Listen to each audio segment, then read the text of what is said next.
Well, hello, my friendly friends. Welcome back to another edition of the Bold and Determined podcast with your man, Victor Pride. What shall we discuss today? I know. Let's talk about diet. Let's talk about the further decline of Western civilization. Even though it's not a fun topic, I get a lot of questions about it, so you know I got to answer them. But my personal favorite topic to talk about is, at the moment, it's diet. Self-development through the food that you eat. It is a very fun topic for me, and I still do experiment to this very day just to try and find the very best way to eat to maintain great energy, mental clarity, strength, and a nice calm state of mind. And I believe I have found this with the combination of a few different things. One is the carnivore diet. One is a fasting or intermittent fasting schedule. And of course, I have cheat meals in there. I'm becoming pretty big on cheat meals for one reason. That reason is called hormesis. In hormesis, the law of hormesis states that you need a little bit of the poison to be immune to the poison in the long term. So when people go on the carnivore diet, when they cut out the carbohydrates from their foods, we have to think long term. Is anybody really going to cut out carbohydrates out of their diet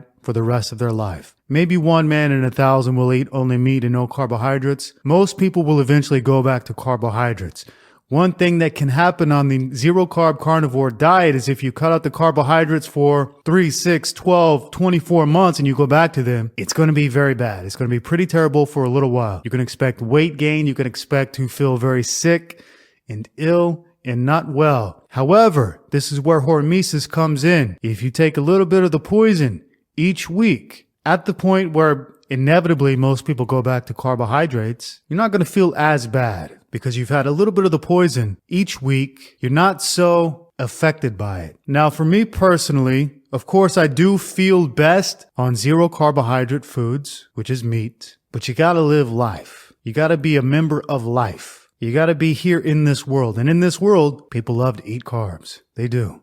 They love it. And everywhere you go in this world, they're gonna be shoving some carbs in your face. And if you want to be a part of this world, sometimes you're gonna have to partake. So, I'm a big fan of cheat meals, and I'm also a big fan of keeping it carnivore about 90% of the time. My philosophy is simple. Do the right thing 90% of the time, do any goddamn thing you want 10% of the time, and guess what? You're going to be good. Listeners of the B&T podcast will remember a few episodes ago I told you about how I cured my chronic back pain by using a supplement called boron or borax. I want to add a little bit to that episode because I forgot to mention a couple of things. Number one, a problem, if you've got lower back pain, a problem is going to be inflammation. So, in addition to the great supplement of borax or boron, we want to reduce inflammation to cure joint pain, chronic lower back pain, things like this. And I have found personally through trial and error, let me tell you what I found causes inflammation. All cooked food causes inflammation for me personally. When I have the lowest amount of inflammation is when I eat only raw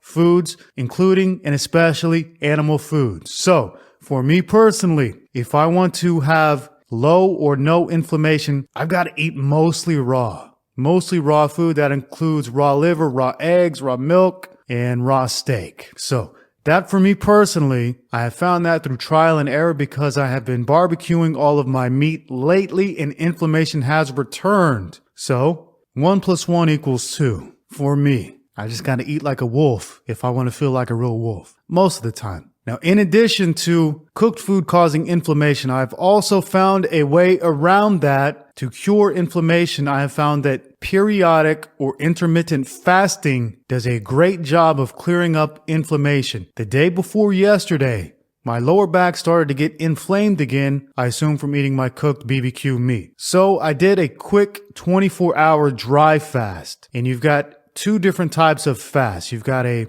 water fast and a dry fast. A water fast is where you eat no food, but you drink as much or as little water as you want. A dry fast means you eat no food and you drink no water. I did my very first ever dry fast of exactly 24 hours where I took no food, no water. I'll tell you what, it was not super pleasant. I did not enjoy it greatly. This was yesterday. Today, guess what? My back feels fantastic. Feels great. There is a process in the body called autophagy. Autophagy is what happens when you fast, when you don't eat calories from food, your body eats its own cells, its own dead cells. So it seems to me that when I have inflammation and I want to get rid of it quickly, if I just don't eat for about 24 to 48 hours, it seems like the body just eats that inflammation and it goes away. Because today, I'll tell you what, boy, I feel amazing. I feel great. And yesterday,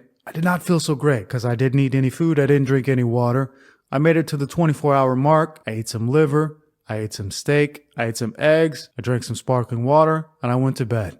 Woke up, incredible energy, incredible vitality, incredible power. And that feeling in the lower back, it just vanished. So I wanted to let you know that there are basically three ways that I have used to cure chronic lower back pain. One is that supplement I told you about called borax or boron. Another one is eating mostly raw foods, and that's mostly raw meat like a wolf. And number 3 is periodic or intermittent fasting. And there are many different ways you can fast. You can just eat one meal a day.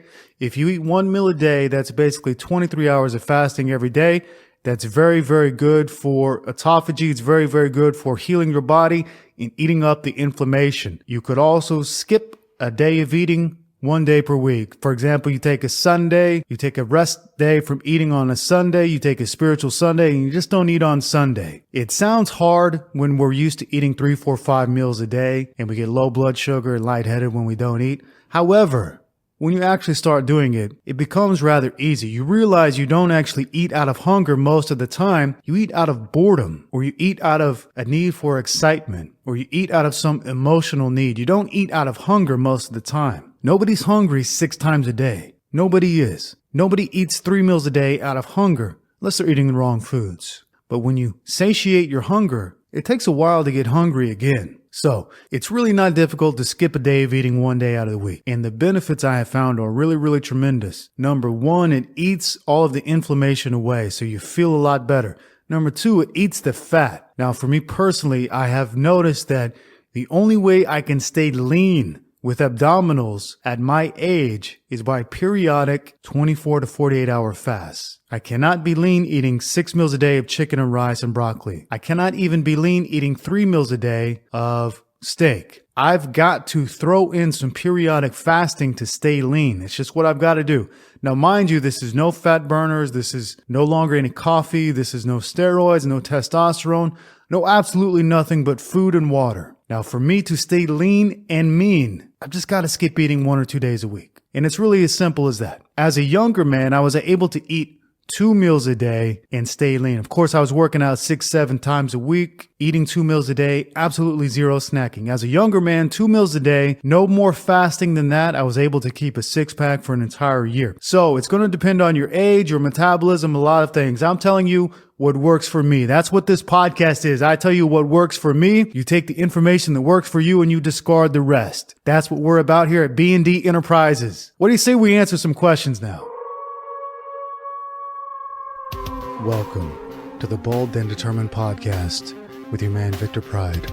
And right here on the Podcast for Winners, we're bringing you motivation and mindset for the killers and real dealers, the makers and the takers, the winners and the grinners, and goddamn, even the sinners too. Let's get started. Michael says, "Hey Vic, keep up the good work. I just started a blog using badnet.com. Can you believe I started a blog 12 years ago and did not stick with it after the first few posts? It feels good to be writing again. It is amazing what it feels like to be in the writing flow. Thank you for the constant prodding to start. It wouldn't have happened without you." Ooh-wee.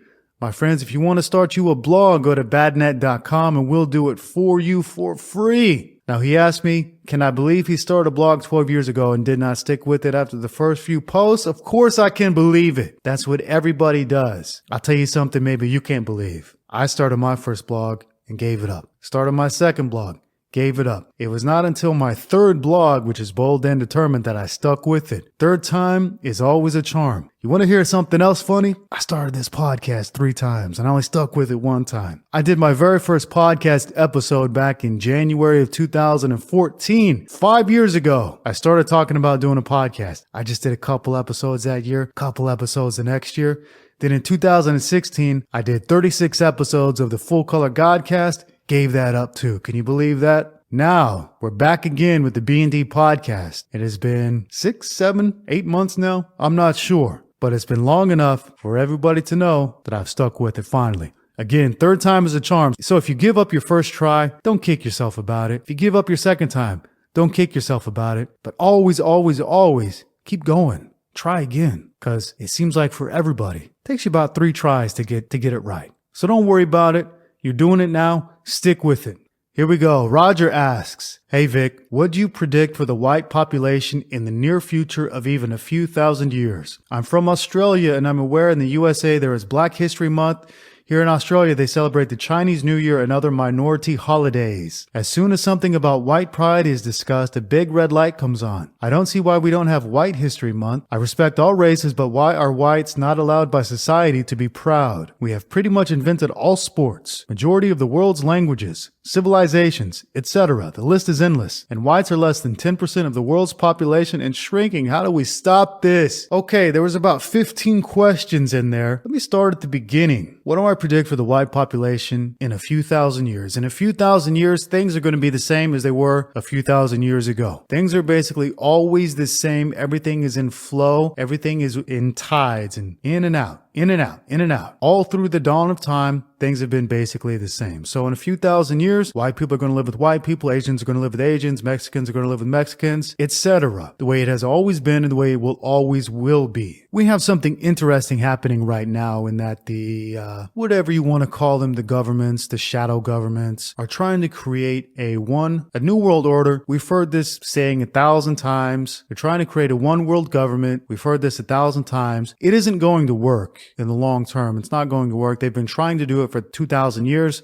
They'll keep trying to do it for another 2, 4, 6, 10,000 years. It's never going to work in the long term. Human nature will always prevail. Giraffes will always live with giraffes. Bonobos will always live with bonobos. Gorillas will always live with gorillas. Human nature always prevails. Nature never loses. His next question, we have Black History Month. Why do we not have White History Month? Because that would be a fucking doozy of a month. We would have to be studying nonstop from sunrise until sunset. Then we'd have to listen to book on tapes while we sleep. Basically, all of the history we learn in all of our white countries is white history. So we've got 11 months of white history and 1 month of Black History Month. Every invention we have in the Western world was made by white people. Simple as that. That's the way it is. It's a fact. You can get offended by it, or you can just accept it as a reality. And for the people, I've got a lot of listeners of different ethnicities. Got a lot of Black listeners, got a lot of white listeners, a lot of Asian listeners, a lot of Latino listeners. And let me just say to all of those listeners, if you get offended by facts, I don't care.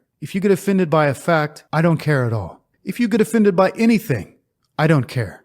Because offense is what happens to faggots. Real men don't take offense. They take action. Even children don't get offended. You understand that? Even children. People who get offended are less than children. Children understand facts. They don't get offended by it. You know who gets offended? Women and feminine men. Effeminate men are who get offended. Look around your room right now. Look at every piece of electronics. Look at the architecture. Look at the electrical system. Look at the lights. Look at the television. Look at the table you're sitting at. The couch you're on. It was all invented by white people. And that's just a reality. A simple reality. You're welcome to call it racist. I don't care. You're welcome to get offended. I don't care. You can also get offended if I tell you the sky is blue. You can get offended if I tell you the moon is round. You can get offended if I tell you blacks are better athletes than whites. You can get offended if I tell you Asians are shorter than whites. You can get offended if I tell you Asians like to eat rice and they smell like fish. You can get offended if I tell you Mexicans like to eat beans. You can get offended if I tell you blacks like to eat collard greens. I don't give a shit. I don't care.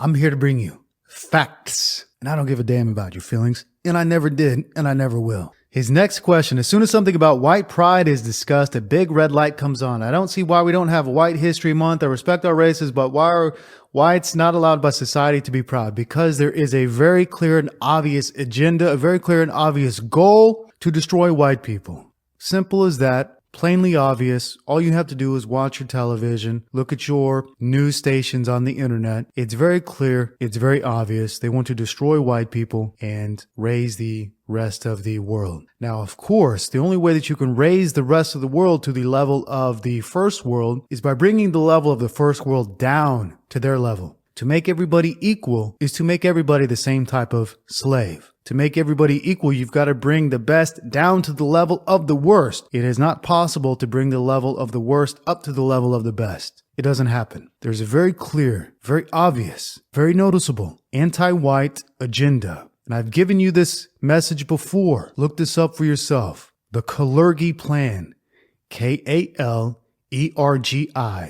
Kalergi Plan. It is a plan to mongrelize the white race so that everybody is the same color and everybody can be more docile. That's the plan. That's why you never see a white mother, a white father on television. If there is a white mother and a white father on television, the white father is always a retard, is always a buffoon. When you see magazines at the store, you don't see white families on the magazines. You see black families, Asian families, gay families. There's no such thing as a gay family, but they want you to believe that. You see interracial families. What you don't see is white families. And I'll give you one better. Last time I looked at Instagram, I don't have any friends at all on Instagram. I just opened it one day. I was scrolling through the homepage and I saw family after family after family. Of course, they were all black, all Asian. I did not see any white families on Instagram. I saw single mothers, white single mothers. I did not see any families. So there's a very clear, very obvious agenda to destroy white people. Now, I believe that they've done this in the past with black people. They have already destroyed the black family. They've already destroyed black people in America. Now they're moving on to whites. They're using other people against whites. Guess what? Nobody's going to be safe from this. Everybody's going to go through it. The Chinese will go through it. The Mexicans, the Muslims, everybody will have their day. Now it's just time for white people to go through this. But they will do it to everybody. You can bet your bottom dollar on that.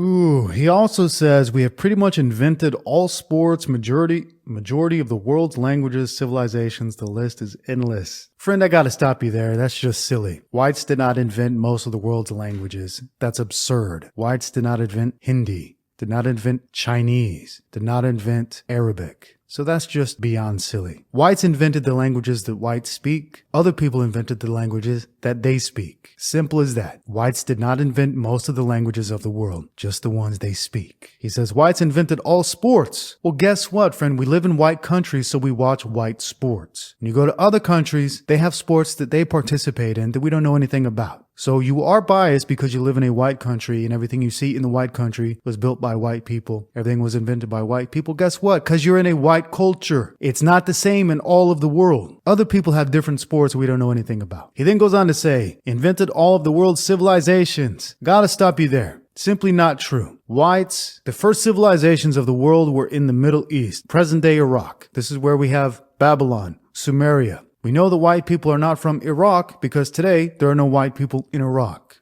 Iraq today is a desert, but actually, thousands of years ago, it was called the Fertile Crescent. It was lush and green and many foods grew there. A problem with farming, a problem with over-farming of the land is it becomes a desert over time. So we hear about vegans saying, farming is the best way. We just got to farm more corn and soy and wheat and then stop having animals graze on the land. And then the world will be perfect. Actually, what's going to happen if we continue farming the way we do is that our land is going to turn into a desert, just like Iraq is now a desert when in the past it was lush and green and fertile. So, I don't know that this has anything to do with your question, but in the United States and Iowa and Kansas and all the farm states, you can be pretty sure that these are going to be deserts in the future if we continue to grow monocrops, if we continue to grow corn on this soil year after year after year after year after year. In the future, it's going to be a desert. Farming a single crop over and over and over again without letting the soil rebuild itself, without having animals graze on that land to make it fertile again. This is going to result in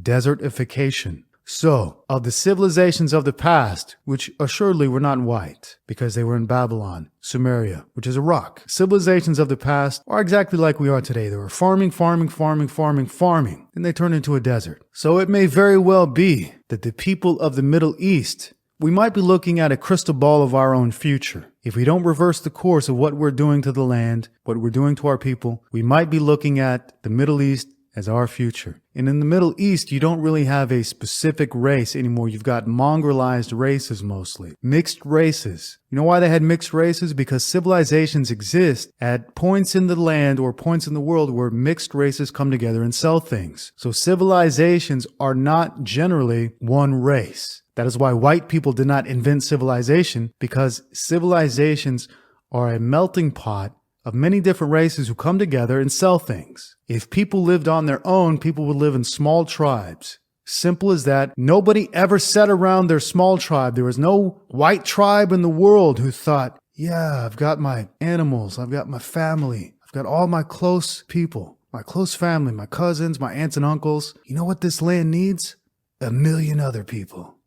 Nobody ever sat around thinking that. Everybody is happy enough in their small villages, their small communities, or even their small nomadic tribes with their own people. The reason civilizations come together is because these people take their products to market and they sell them. Eventually, these places grow and grow and grow and grow and grow. It is a multiracial thing that civilizations come together. Because if it's one race, you don't need a civilization because everybody just wants to live with their own people, their own family, their own bloodline. So there's no reason for a civilization to exist unless people come together and have different things to sell. And you don't have different things to sell unless you come from different parts, different areas, even different lands. So this is how civilization comes together. People from different areas come together to sell things. And this grows and grows and grows and grows, and then a society is formed via that manner. So it was not whites who invented civilization. It was necessity that invented civilization. And we can look at cultures of the past, Babylon, Sumeria, Egypt. All of them are deserts now. And those societies were grain eaters, carbohydrate eaters, farmers, basically. They lived off the land until the land gave up on them. And if we don't reintroduce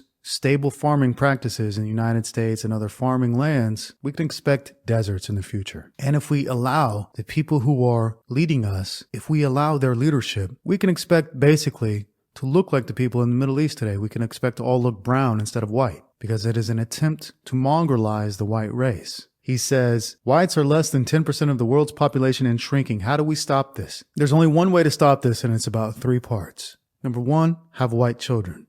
The most important. Here's what has happened. They've told us, stop having babies. The world is overpopulated. Stop having babies. Get on the birth control pill. Use condoms. Get abortions. Stop having babies. The world is too populated. Then we listen to that. Then what do they say? They say, well, your population is shrinking. We've got to bring in populations from Africa to replace you. Wait a second. You just said stop having babies because the world is overpopulated. We listened to you. All of our women got on the birth control pill, or they killed their babies via abortion. We listened to you. Now you're saying we've got to replace our population with populations from other parts of the world? Wait a second. Come on. Come on. So it's obviously fishy, and the obvious solution, don't listen. Opt out of their system. Don't listen. Build families with people who look like you.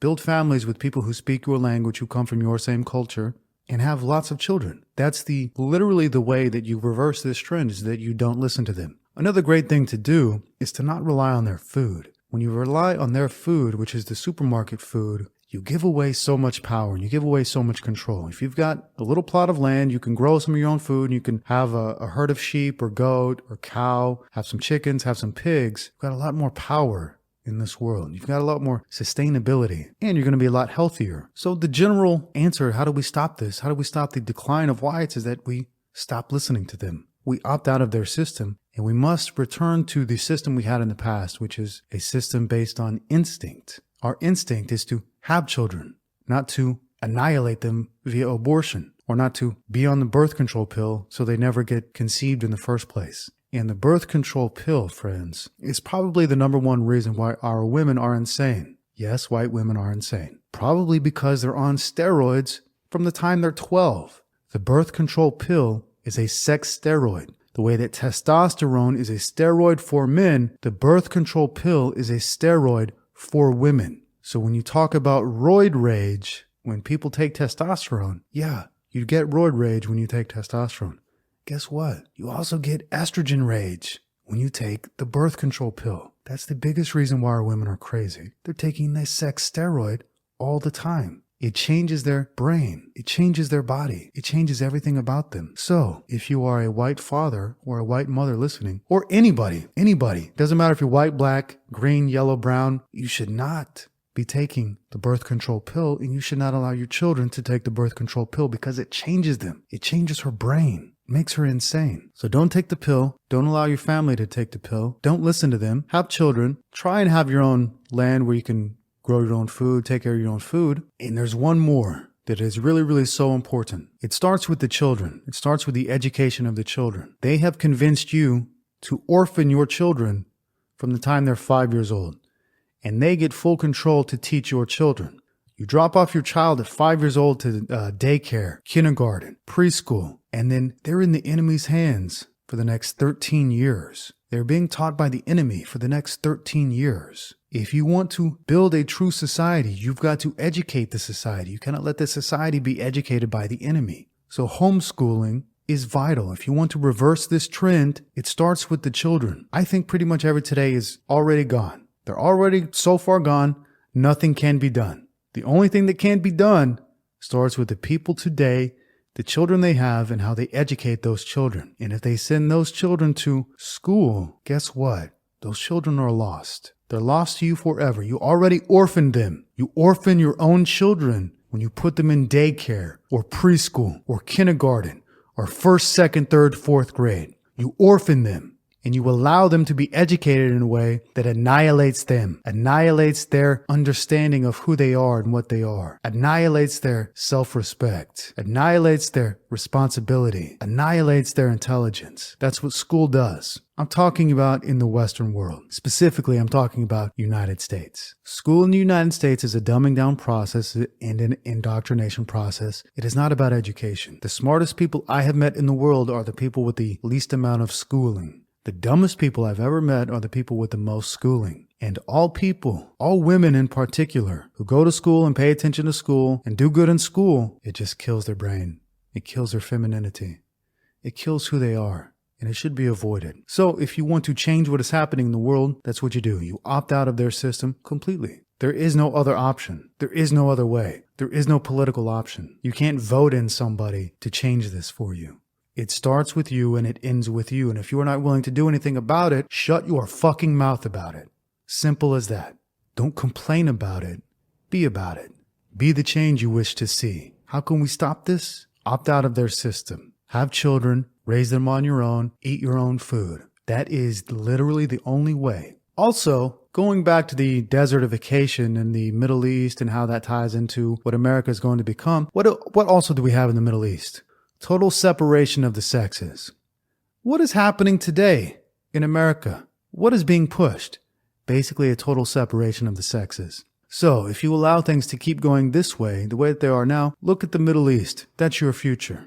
A desert where the sexes are totally separated. That's it. Ivan asks, hey Vic, I've been reading about the political problems they're having in Europe, the birthplace of white people. It seems some people are finally waking up to immigration and replacing low birth rates with immigrants. Do you see the far right winning in the future, and what do you think will become of Europe and the white population in the distant future? Well, the right always wins long term because the right is human nature. All people in the world are basically what we call right wing. All people in the world are conservative. There is no group of people in the world other than the degenerate faggots of the West who love homosexuality, who love abortion, who love trannies. There are no people in the world who like this. It takes a process of re-education or mass indoctrination or mass hypnosis to make people so far gone and so hypnotized that they're into tranny rights and gay rights and yeah, all that's good and families are bad. The real state of people is that families are good and aberrations of the family are bad. So the far right is what 95% of the people in the world are. The other 5% are degenerate faggots. That's the way it is. All of the world is far right. Go to any country in Africa. Go to any country in Asia. Any country in Europe where there is not the mass indoctrination, the mass hypnosis, they're all right-wing conservative. That is the natural state of humans.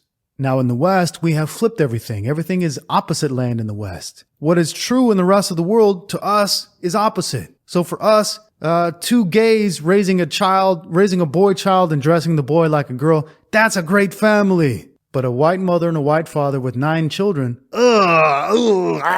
that's terrible. Or even a black family with 9 children and a mother and a father. That's terrible too. They have already killed the black family in America. Now you're seeing it happen to the whites. The same thing already happened to the blacks. They got them hooked on welfare. They got the women acting like total cunts. They got the men to just go away. They got them to have mass abortion. That is exactly what's going on with white people today. What happened to the black people 50, 60, 70 years ago, happening to white people right now. You got to be very careful about this if you don't want that to happen to you. Anyway, will the far right win in the future? The far right always wins in the long term because it's human nature. Human nature always wins. There are no liberal societies in the world that last longer than a few decades. And it's always at the decline. Always, always, always the decline of civilization occurs with the liberalization of the civilization. Basically, people get suicidal and they kill themselves. That's what's happening. They get suicidal, don't care anymore, kill themselves. That's what liberalism is. Death of the family, death of society, death of the population. Liberalization is death. That's what it is. That's what it brings. I can prove it to you. What are the liberal hot topics? Homosexuality. Do homosexuals have children? No, they don't. That's death. Dead and gone. What's another hot topic?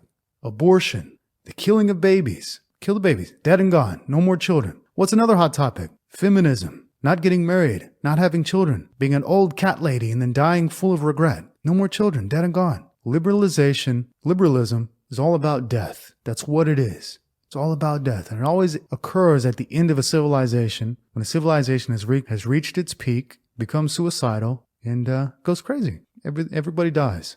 The only people who survive are the people who had foresight, who saw it, who knew what was going on, and they opted out.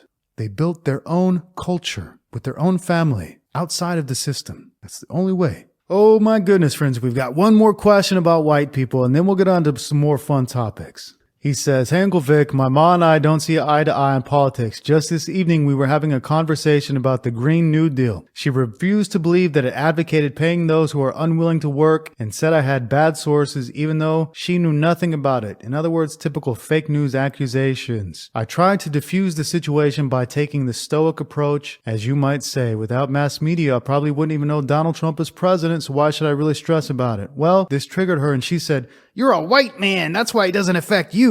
Okay, he left the whole long more story. I'm not going to read it for you. The point is that women in the United States are insane. Your own mother will take their side against you in the United States. This is crazy in the rest of the world. To have your own mother take the side of the government over you, her blood, her kin, her child.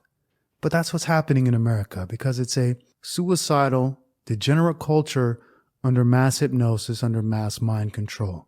Via the television. The United States has the greatest advertising, programming, propaganda campaign in the history of the world.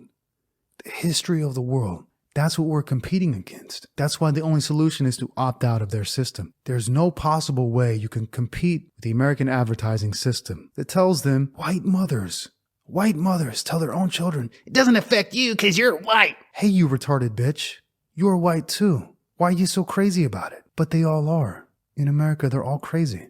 And I wish I had a better solution for you. I wish I had a better piece of knowledge for you. The only way that you can deal with this is to opt out. Opt out.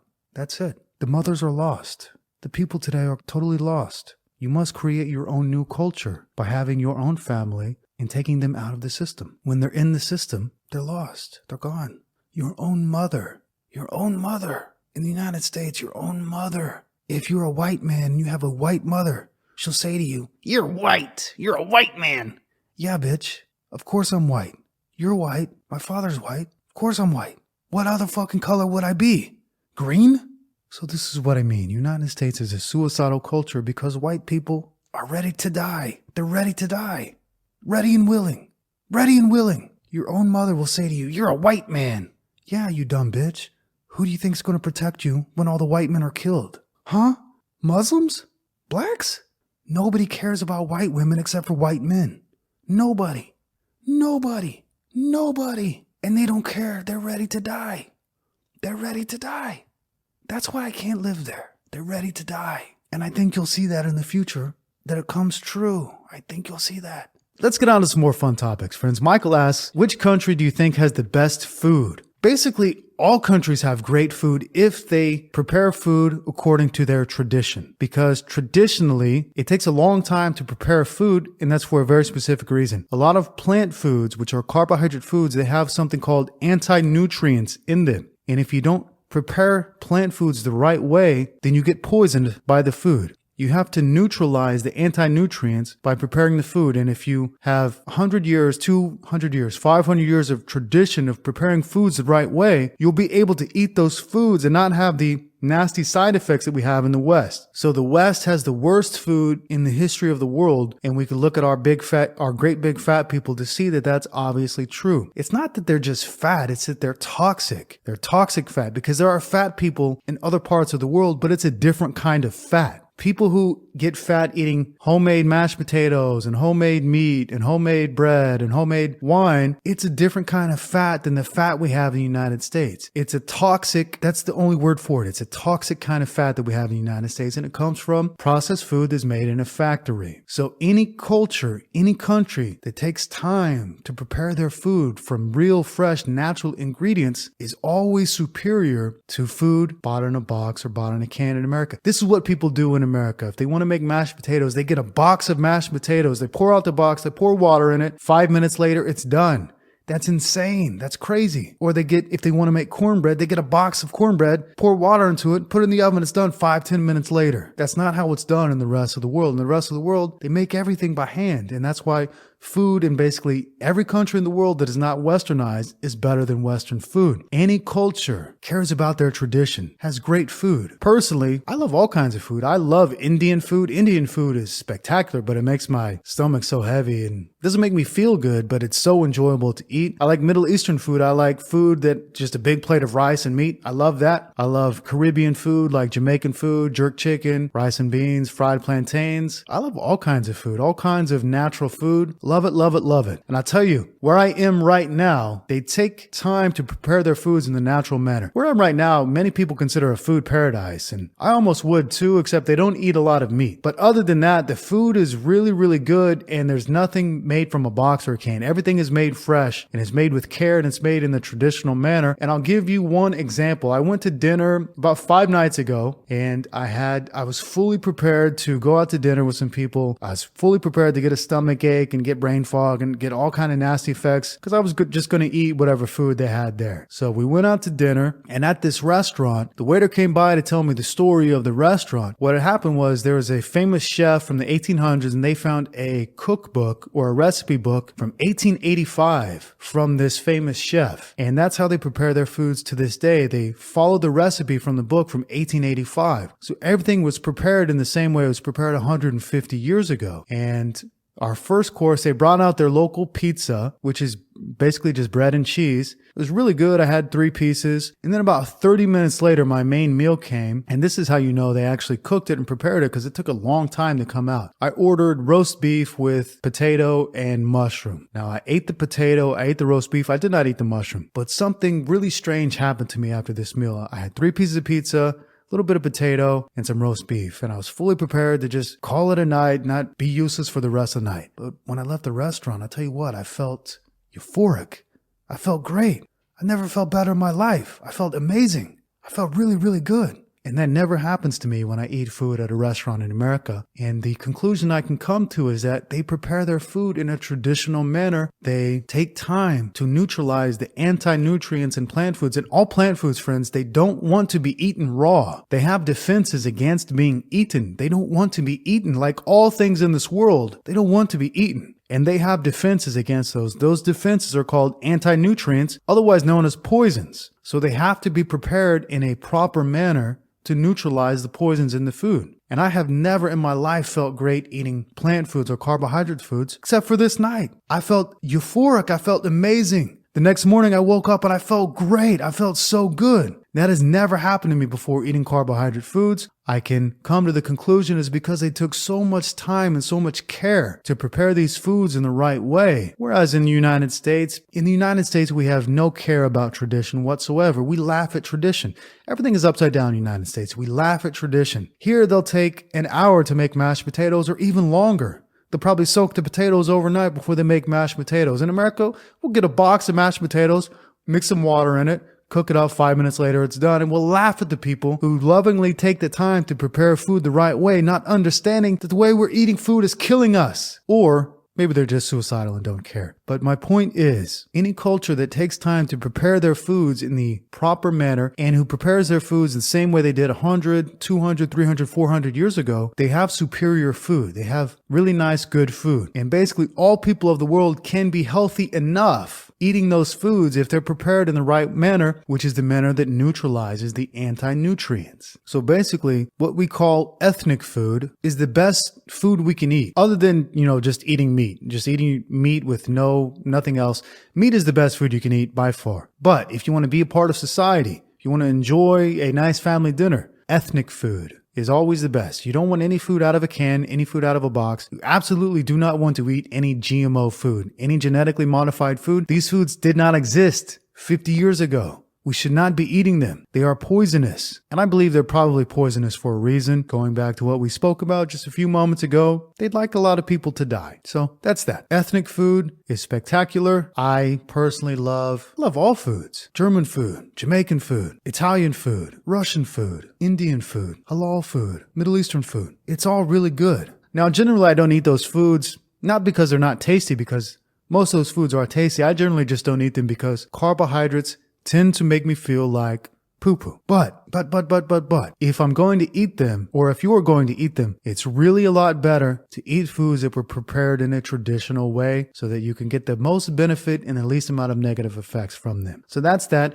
If you are a listener of the B&D podcast, you live in, say, India, you live in Belarus, you live in Nigeria, and your family cooks home-cooked food, I would not suggest you go on the carnivore diet and eat all meat unless you are having problems with that food. If you are not having problems with your home-cooked food, with your natural food, I don't suggest you change. I suggest you just keep eating the same way your family has eaten for the last couple hundred years, because if it has worked for them, it will work for you. In America, we are not eating the same way that our ancestors ate. We are eating completely brand new. Most of our food comes from a factory. So when I talk about carnivore diet being the best of the options that we have, to my eyes, it's really the only option we have in America, because we're eating foods from a can or foods from a box. We're not eating real food made from real ingredients. But if you are lucky enough to be in Nigeria or to be in India, or to be in Vietnam, or to be wherever you are, and you are doing well eating your natural food, please, by all means, eat that food. Frank asks, Vic, I'm 22 years old, 5'11", 170 pounds, skinny but muscular. My whole life I've had a fast metabolism and have been able to eat any and all foods without gaining weight at all. I recently switched to a full carnivore diet as I was already eating mostly grass-fed steaks with a few carbs like sweet potatoes to keep the weight on and hopefully add some. It did not take long before I felt the massive cognitive benefits of the carnivore diet. I felt alive, noticed regulated mood, no desire to snack, and much clearer logical thoughts throughout the day very quickly. However, one weekend I lost 7 pounds, which I did not want to happen. My question for you, for young skinny guys like me, how can we make the carnivore diet work without losing so much weight? Okay, anytime you start the carnivore diet, you're going to lose weight in the first week. However, in my experience, it levels off. I was like you, I lost a lot of weight in the first week, and so I started trying to force more food in just to not lose so much weight. But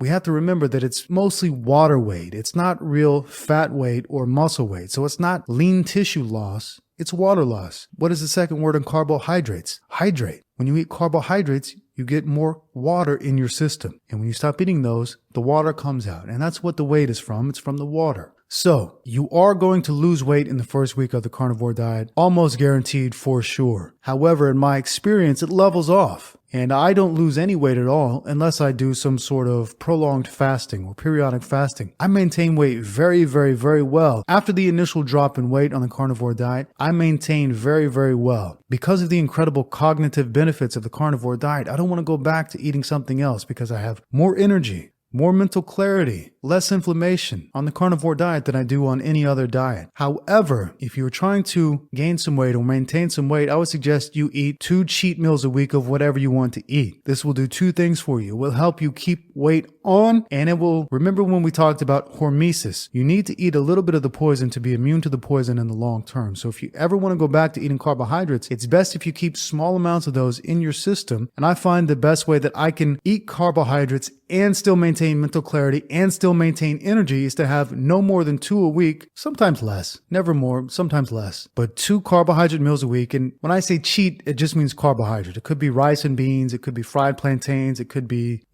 ice cream. It doesn't really matter to me what you eat, as long as you get some of that carbohydrate in, it's not such a shock to your system if you ever go back to it in the future. And also it helps you regulate and maintain weight if you add a couple carbohydrate meals into your weekly diet, and it's not so bad that it kills all of your mental clarity. So I find that 1 or 2, perhaps 1 every 5 days, 1 every 4 days is good enough for me, where I'm able to maintain hormesis, I'm able to eat some carbohydrate foods and not feel such bad effects as when I would eat them every single day for every meal. So that's that. Gerasimos asks, hey Vic, I'm feeling tired all day long from the time I wake up to the time I sleep. This happens despite the amount of sleep I get. I switched from a carnivore diet to a regular diet and back again just to see if there would be any difference. I also started supplementing with vitamin D. Nothing seems to be helping. What am I doing wrong? Is it normal to feel tired all day long? No, it is not normal to feel tired all day long at all. And this was my life in the past. I used to feel tired all day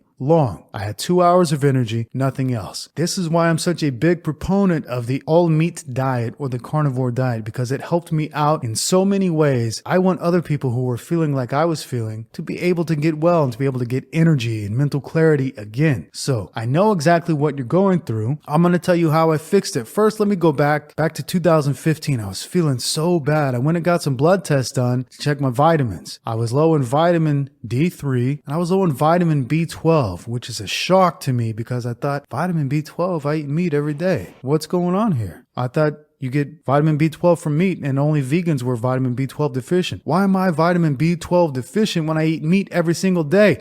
I'll tell you why. I was also eating a food called tomatoes. I thought tomatoes were healthy, even though every time I ate tomatoes, I got acid reflux. To combat the acid reflux, I took a medicine called ranitidine or Zantac, which is an anti-acid medication. Well, guess what? When you take an antacid medication, it blocks your body's ability to absorb vitamin B12. So this is one of those anti-nutrients that I was telling you about before. To my body, tomatoes are pure poison.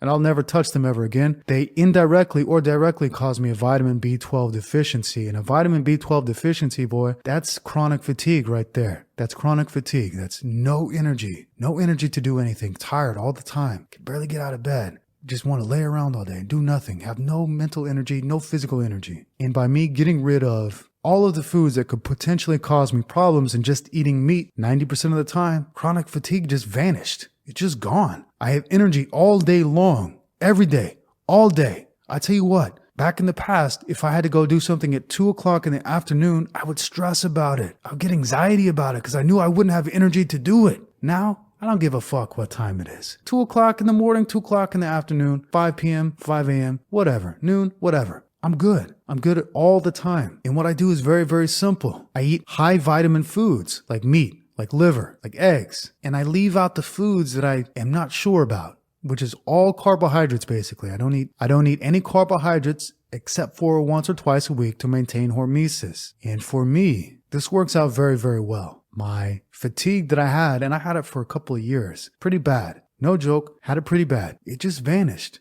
when I stopped eating carbohydrates. When I stopped eating vegetables, stopped eating fruit, stopped eating rice, it just vanished. Of course, I also stopped taking antacid medication. Antacid medication is what gave me a vitamin B12 deficiency. So it's important to look at the food you eat, but also it's very, very important to look at the medicine you may be taking. And if you're taking medicine, I'm not a doctor, go see your doctor, but I would personally stop taking any medicine at all. I would stop eating all carbohydrates and I would just eat, say, beef for a little while, a couple of weeks, 3-4 weeks until I recovered, until I started to feel better. And if nothing helped, then you might have some other problems. But for me, that's how I cured it. And you say you switch from a carnivore diet to regular and back again, maybe you didn't give the carnivore diet enough time. I would give it probably at least 30 days to see what actually happens. If you're not giving it at least 30 days, you're not giving it a fair chance. A week is not enough. A week is simply not enough. 2 weeks is not enough. It takes about 2 weeks just to get rid of your carbohydrate withdrawal symptoms anyway. So you need more than 2 weeks. Give it at least a month. Let me know what happens. Jim asks, hello Victor, what are your thoughts on skin cancer? Is the sun the real culprit? And would we die if we did not go to the doctor for treatment. Okay. I do not personally believe that the sun is the culprit of skin cancer because skin cancer is a new thing that coincided with the release of sunscreen.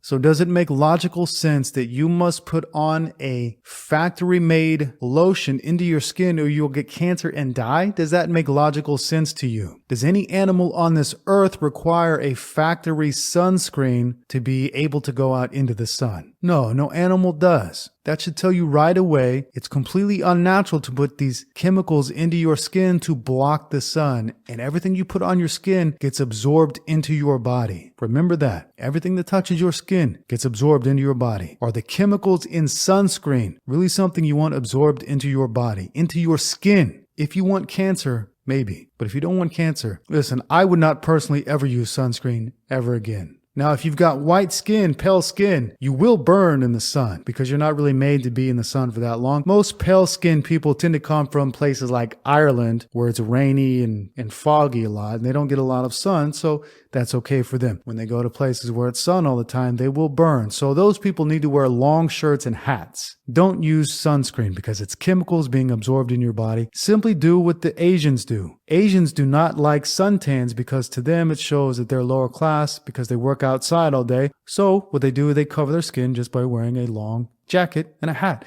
This was something that was it made no sense to me when I first went to like Vietnam, places like that, because it's so hot. You'll see people walking around wearing jackets all the time and hats. I thought, what in the world? How could they be cold? Well, they're not cold. They just don't want to get a suntan. So that's that. Luke asks, Yovik, what do you think about Viking berserkers? They fasted, went into isolation, partook in rituals, and I can only imagine had their own form of monk mode in preparation for battle.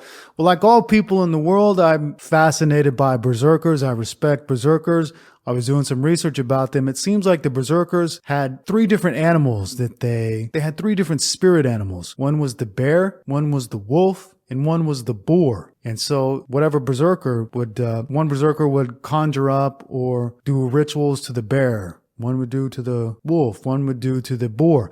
And actually, some people say this is where the legend of the werewolf came from berserkers transforming into their spirit animal. One thing I found really, really interesting about the berserkers who would go into this blind rage and they would go into battle and nothing would hurt them. They would just kill and rape everybody. Is that after they came out of their trance, they were docile and weak like a little lamb, which is something I never ever thought about before, but it makes total sense because whatever goes up must also come down. So if you expend this incredible energy, this incredible rage, you've got to also experience the other part of that, which is total docility, completely docile and weak, basically. So that was very interesting to me to understand that, yeah, they were able to get into this state where they were just ultra strong and ultra violent, but at the end of that, they were ultra docile, like a little lamb. Joseph asks, do you prefer city life or country life? I tell you what, I like both, but I'm going to have to go with city life for the very specific reason that if you're trying to make something of yourself in this world,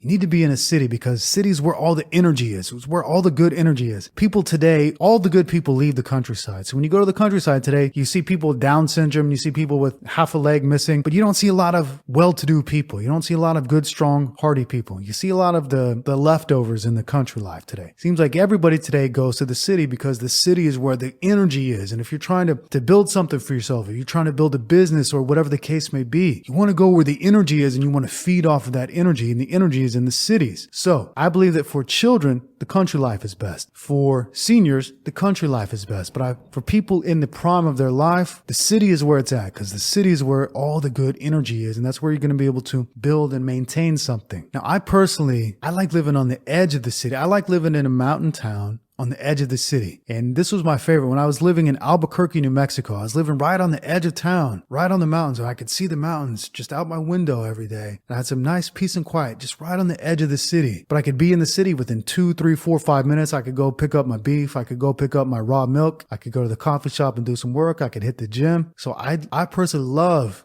that combination of both and just being right on the edge of the city where I've got one way I've got access to the mountains or to the open fields or to the whatever. And then the other way I've got access to the city. So I like both, but I definitely want the energy of the city because that energy, you can feed off of that energy if you're trying to build something. Taylor asks, Vic, you're the man. Is it better for people to live in a warm climate or a cold climate? Well, that depends on your genetics. That depends on your biology. Warm weather people like the Thais and the Vietnamese do better in warm climates, and cold weather people like the Norwegians or the English do better in cool climates. So I personally like cool climates probably better than I like warm climates. I don't like to be hot at all. And I know that's strange that I lived so long in Thailand and Vietnam where it's jungle, where it's hot 365 days a year. And that's actually why I don't live there anymore. For me, Thailand is my favorite country, but it's so hot that I can't live there. And it's as simple as that. It's just too hot for me. I am from Europe. I'm a European stock, European blood. So my line comes from cool climates. So I prefer cool climates because I hate to be hot. But when you're talking Indian, talking Vietnamese, Thai, Laotian, Cambodian, Nigerian, you're talking hot weather people, and they are adapted to hot weather. I'm not adapted to hot weather at all. It really, really affects me. Hell, hot weather gives me goddamn chronic fatigue. It's too hot to do anything in those places. It's so hot in Thailand. It's so hot in Vietnam that it's oppressive how hot it is. And actually, even the people that live there, when they leave and go to a cold country and go back, it's too hot for them too. So you've got to be in tune with that climate and basically not leave that climate to thrive in that type of heat, that type of environment. But when you leave and you experience cool air and go back, God, it's so hot, man. It's so hot. Even Vietnamese people who leave and go back say, no, I love to go visit Vietnam, but I don't want to live here. It's too hot. Of course, the best weather is about 70 degrees Fahrenheit, which you get in like Los Angeles. I hear you can get that in the south of Spain. Oh my goodness, friends, I forgot to tell you, I'm probably going to go to Spain within the next week or two. So if you are in or near Madrid, Spain, and you want to meet up with the man, the myth, the legend himself, go ahead and send me an email, victor@boldanddetermined.com. I think it's very likely that I will be in Madrid, Spain in the very, very near future after this podcast is released. So hit me up if you want to get some tapas or some BBQ in Madrid. Gino asks, how do you raise your daughter properly in the modern world? And also, what can a person do to save a sister who is indoctrinated into Western ways and believes in feminism and such? RH adds on to that. Speaking of marriage, how do you tell if a woman could bring good luck to you and your family? What are the hints? Ooh, these are some great questions, friends. What do you say we cover these in the next episode of the Bold and Determined podcast? And until next time, my friendly friends, have a nice day.